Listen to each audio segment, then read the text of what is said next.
What do you mean you got really sick?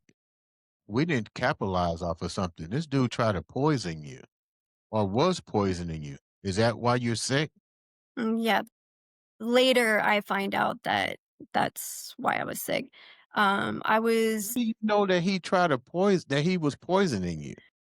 Well, the test came back that I had arsenic in my body. Can I say that I have a video of him doing all of this stuff? No, no, I don't. And unfortunately, Take arsenic. I And know, right? But I find out, he's taking me to the cardiologist. He's taking me in and out of the hospital. Like he's taking me to all of these appointments, like making me think like, oh, he cares, he's worried, and this and that, while he's doing these things to me, right? And when I find out that I have arsenic, the first test was a blood test, so it was really low. It was at a 3, but later on, we find out that that's because of microdosing. That's why the levels are so low, and it it was happening over time. But when I did research and I was, we were my doctor was still doing all of these tests, and because with arsenic poisoning, your it's going to affect your heart, it's going to affect your immune system, it's going to affect all of these things that I was experiencing. Every single side effect of being poisoned I was having. reported to the authorities I with did. your doctor. I mean, we did, but they said if you don't have basically a video of him proving that he was putting it in your food or your hygiene stuff or on your clothing or anything like that, that there's really nothing we can do. Because with arsenic, if you do your research, it shows that it can be water contamination. It can be, you know, bad fish or, different things you can get that from. But with the amounts of arsenic that was in my body, I should have been dead. I'm surprised And that a doctor, toxicologist, wouldn't be able to go to the police and say exactly what you just said. There's no way in the world with the levels that she's gotten in her system that this was something that was consumed with a can of fish and drinking some water. right,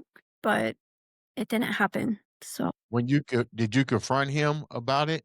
before I when I got the blood test back that it was low, and I was like, "Are you poisoning me?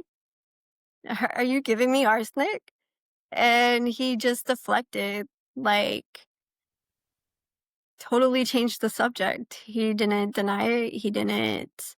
Had he been served divorce papers at this time? No, but he knew that because I told him in the month prior to that I wanted a divorce. And then November is when she ran the toxicology blood report. And at this point, she's not too concerned. She was like, well, you could get it from this, you can get it from that. So I'm not really worried about it. But then something told me, okay, I need to not eat his food because at this point, I started joined a new company, being an independent contractor with, I'm just trying to, you know, learn that and, get that going on top of being sick, right? Yeah. And so I lost my train of thought. Sorry. So, I found that out. She wasn't too worried about it. And then I kept getting sick, right? Because I stopped eating his food because I was like, okay, well, whatever. But the point of, he was the one that was doing most of the cooking is because I was trying to really focus on, building this new business, right? And so it was just me that ate his food and him, but my son would never eat his food because they never got along. And so when I started getting even sicker, I'm like, what? My doctor's like, okay, what's going on? What's going on? She's running more tests and doing this. Like, I felt like a pincushion. I was going in and out of the getting blood drawn 6, 7, 8 times. And each time was anywhere from 9 to 17 vials of blood each time.